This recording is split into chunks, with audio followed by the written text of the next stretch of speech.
everyone. Thanks for listening to the Listen Up Girl podcast, your daily LGBTQ plus news breakdown, where I cut through the noise and get into what really matters. I'm your host, Randles-Friedman. Today, we have a packed episode. We're going to be talking about a major backlash in French football, a controversial Olympic proposal that could change sports forever, HIV activists staging a literal funeral in protest, and why Tom Daley knitting might be more powerful than it looks. Our first story is French football backtracks on pride. French football is facing a major criticism after quietly removing the pride symbolism from its anti-homophobic campaign. Former player Ouissem Belgassem is speaking out, saying the decision sends a dangerous message. The country's top league confirmed it will no longer use rainbow colors during its annual anti-homophobia initiative, typically held around Etahabit in May. Instead, they're shifting to a broader anti-discrimination message without specifically addressing LGBTQ plus issues. And former player that left says the move shows the sport is actually moving backwards, not forwards. And they're saying it's pretty obvious. And when you remove visibility, you're not being neutral, you're choosing silence. Our next story is Netflix FTX drama heats up. Netflix is expanding its upcoming FTX drama, The Altruists, with 6 new cast members. The series will explore the rise and fall of Sam Bankman-Fried and Carolyn Ellison, basically the Gen Z financial scandal that rocked the world. It's being described as a Bonnie and Clyde story of finance with billions on the line.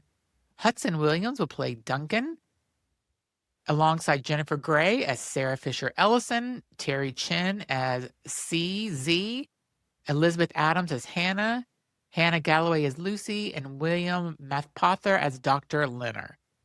The limited series, inspired by reporting from New York Magazine, charts the rise and fall of Sam Bankman-Fried and Carolyn Ellison, played by Anthony Boyle and Julia Gardner. Now, given how excessive the culture is right now with scams, power, and tech downfall stories, this could be a huge show. I mean, Hudson Williams in it, so I bet it's going to be huge. The next story is so interesting. HIV activists stage a mock funeral.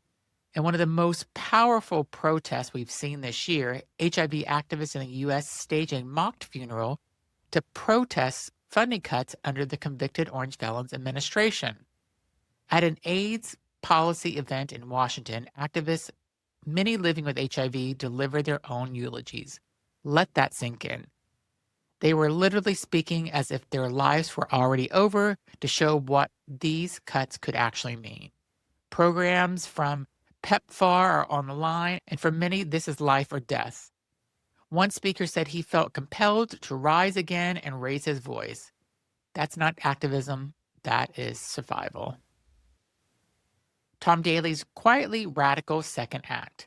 Tom Daley is back, but not how you think he might be back. His knitting show, Game of Wool, is returning for a second season. It's becoming something much bigger than a hobby. What started as a passion project is now a cultural moment. Daley is redefining masculinity, showing that strength can look like creativity, softness, and self-expression. And honestly, that visibility matters. But sometimes the most radical thing you can do is just exist differently. Tom Daley is so hot. I'm for it.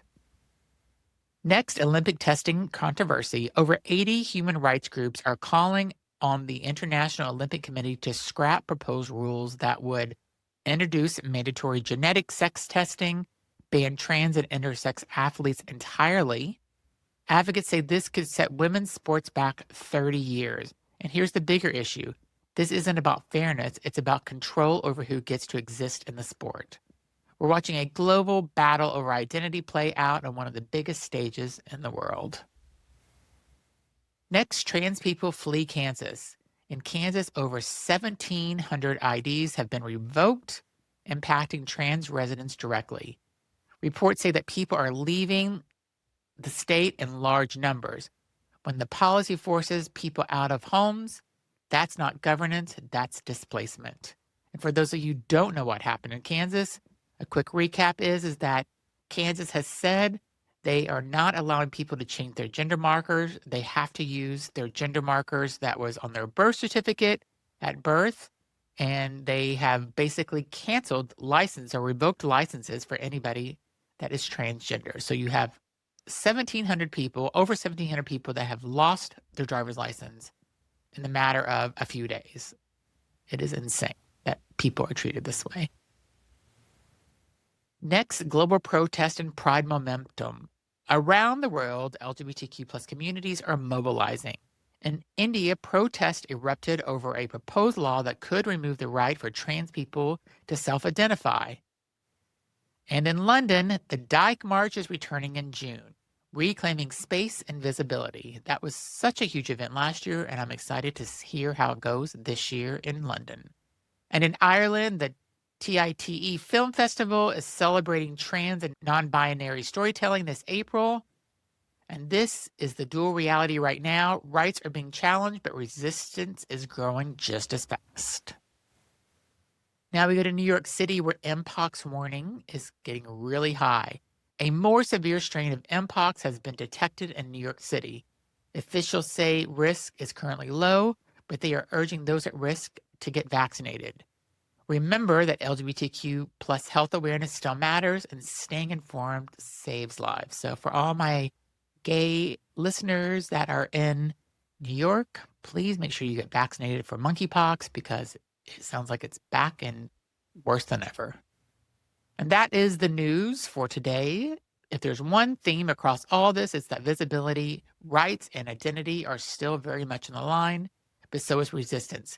Make sure you follow, share, and keep these conversations going. And as always, stay loud, stay proud.